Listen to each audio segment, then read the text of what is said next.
The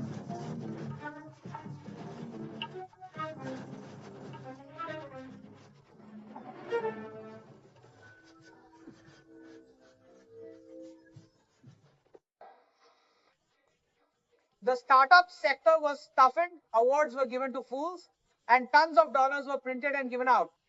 It was set to shut down all of India's offline shops. So for 4 or 5 years, the Indian consumer has been thinking, how the hell is this product so cheap? And just keeps on purchasing. He does not even know that these e-commerce guys have no profit at all. They were given printed dollars from abroad with instructions to stop all their businesses and convert everyone into a jobber. The poor customer keeps getting discounts, keeps on buying and buying, having a great time on e-commerce. This went on for 4 to 5 years. Dollars were printed and given out. Startup awards were given to these foolish kids. Dollars were printed and given from there. Stop everyone's entrepreneurship. Make it tough for all countries. So that poor guy has fixed costs, and for him the impact is immediate. But that was not enough for them. You should think about it, that even after doing all of this, when after working 12 hours, I cannot earn dollars. For any international trade, even with a neighbor, I still need dollars. Even after working 12 hours, it is not enough. While they casually print currency and have fun, passing on all inflation to everyone. The bill for their lifestyle is being carried by the other 100 nations. They did all the work. And when this was finally discovered, then you have to go get a loan. So they set up the IMF and World Bank and said, go there and get a dollar loan. As soon as you go to the IMF, a whole list of conditions appears. I will decide your defense policy. I will decide your foreign policy, and I will decide your trade policy. Now go ahead and take the dollars.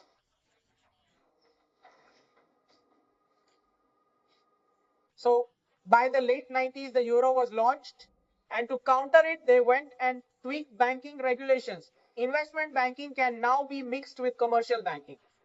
This meant that if an American put money in their account, the banks were given total freedom to play with it in the stock market without asking the customer. Why? Because the euro currency was launched and a whole reserve currency bubble had built up in the IT sector. So how were they going to save its value? So the American public's money was approved to be used for playing the stock market without asking them. Investment banking mixed with commercial. Then they dragged NATO into the war in Yugoslavia, which brought the euro's value down. And as soon as Europe found out that this had happened, they said, we will no longer hold our savings in US dollars and treasuries. And along with that, the entire reserve currency bubble that was built up in the fake IT sector, it burst quite violently in what we now call the dot-com crash of 2002. Very smartly, instead of calling it de-dollarization, they called it the dot-com crash. Because if they called it de-dollarization, the IT sector would discover that the entire sector is fake. 78% of the IT sector's valuation was completely lost in a single day. 2002. Now China said that in place of Europe, it would save in US dollars and treasuries. And along with this, China was made a member of the WTO in 2001. So all the export benefits were given and a special export model was created. It was given the freedom to steal all technology, free dollars were printed and given by Wall Street finance so that the cost of Chinese products would be so low that no one in the world would even think of manufacturing. That much organized technology theft was provided to China. For those who keep on comparing with China, you should understand we are not going to get any such benefit that you'll be allowed to steal technology or get free dollars or a 0 to 3% interest rate that allowed Amazon and Google to be built up. India is not going to get any of this. For all of you who casually keep comparing, asking why are not we like China, why are not we like the US, we are not going to get any such benefit. And we are not a communist government either, that we can just go and abuse our labor. Do you understand? But now what has happened is, after all this, because dollars were being printed for free, so the husband, wife, and kids were all about dollars, no one stayed home. When a kid turns 16, American families kick them out. Because when money is free, why would anyone stay together? Why would anyone listen to anyone else? And in the process, they went on to achieve a 60% divorce rate. And that led to the 2008 crisis. So what changed this time around? This time they printed dollars again, but with the massive inflation that came from it, many governments of that time completely fell. Again, they gave it a very fancy name, Arab Spring 2011. They're not saying that they printed dollars. That too, for free. They are calling it the Arab Spring 2011. But this time, for the very first time, the Gulf realized that half of my crude oil wealth just comes out of the ground for free, for which I have no talent. Someone else extracts it and someone else is packing it. That has been spent on making India, Pakistan, and Bangladesh Islamic. And now I have only half my crude oil left. And I do not even know any real economics. So now the Gulf went to find out, hey, who were my parents? So it is said that when your pockets are empty, you finally remember your parents. And so the first to come was the Prince of the UAE. And he sees that some intolerance debate is going on here related to the movie Dilwale. He went to the UAE and the very next day he started a ministry of tolerance. In 2018, their prince came to Akshardham and it was decided that for de-radicalization, they have already seen the Chinese method. They take organs out of the bodies of Muslims. They have also seen the Russian method, where bombers fly overhead. They said, yoga and mandir are better than this.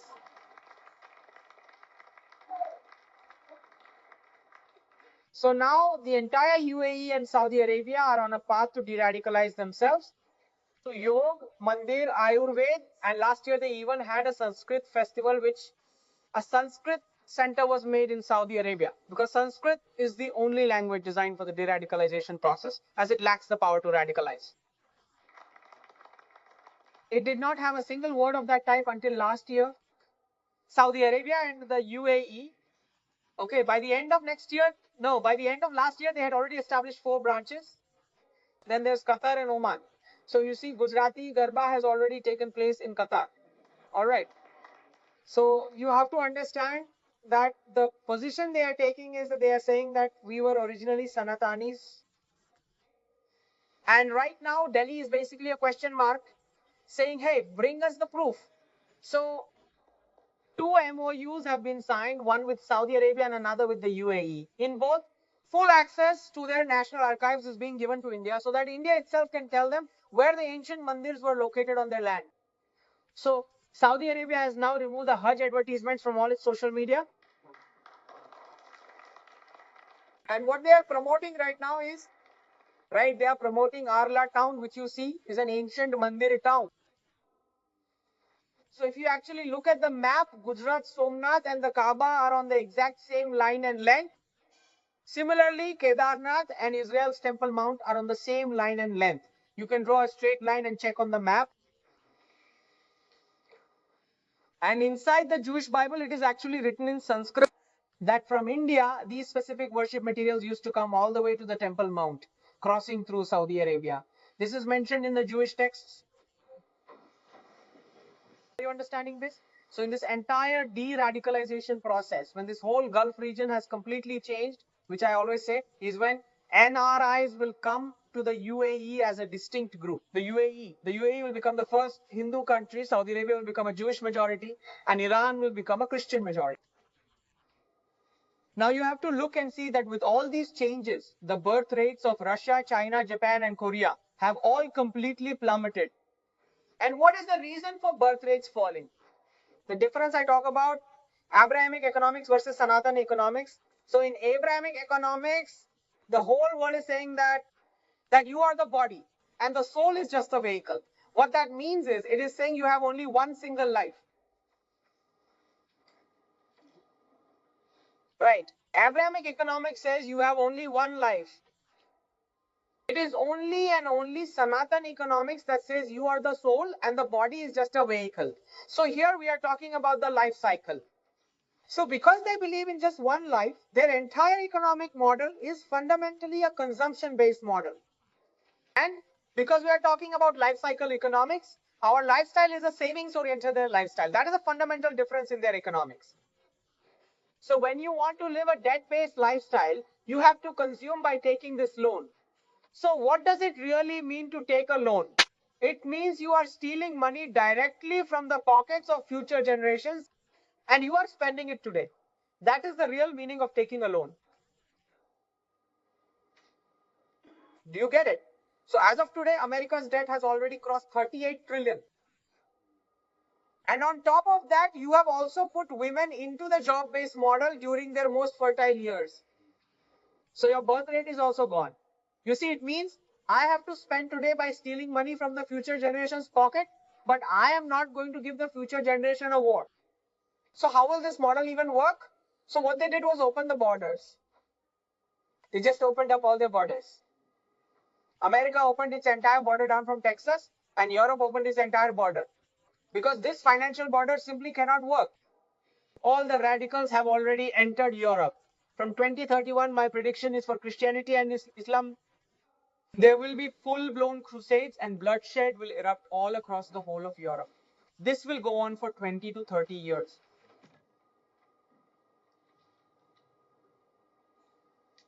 So you must understand, if we want to move from the job portal model to the entrepreneurship model, it is only then that India can possibly reach that particular level of economic growth that we, for 1,000 years until 1807, we contributed an average of 27% to the world's GDP.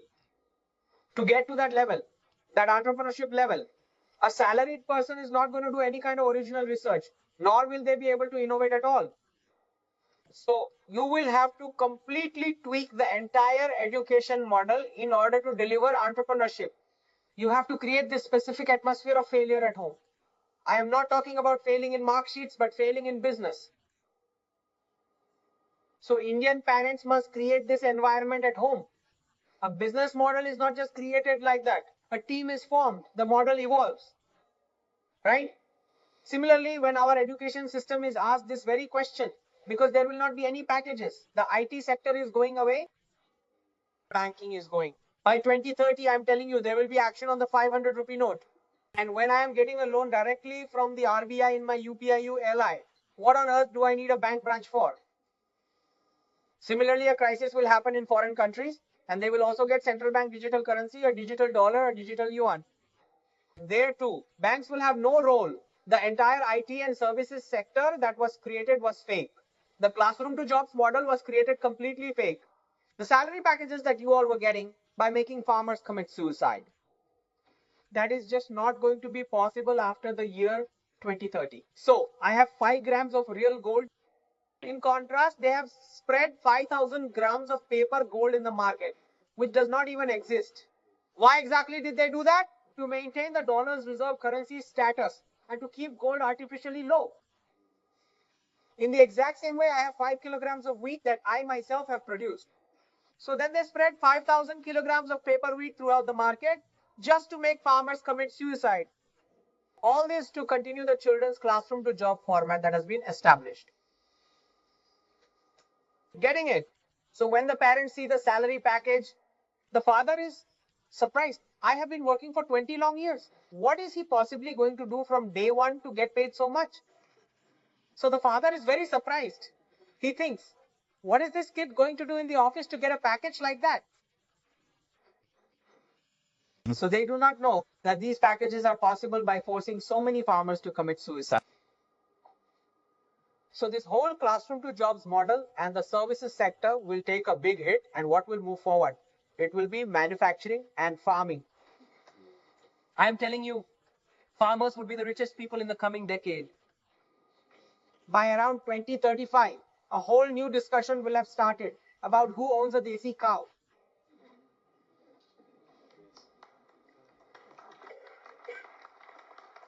This is the discussion that will begin. And all of these cities that have been created in the wrong way, Bangalore, Pune, Hyderabad, Chennai, Bangalore, reverse migration will start from there after 2030. Those who have taken weekend villas in tier 2 and 3, that will become the main residence. So this exemption benefit of 12 lakh rupees in income tax that has been given is the very last injection for tier 1 cities to survive. The ones I call mafia taller cities. This is the final injection for their survival. Its impact will last until 2030. After that, the path from classroom to jobs is a question mark, which means it is a big question mark for the professors in the education sector about how they will groom the children for entrepreneurship without forcing the children to waste 20 to 25 years of their lives on completely useless subjects. And so that is exactly why in the Sanatan economics model, we have the Mandir ecosystem.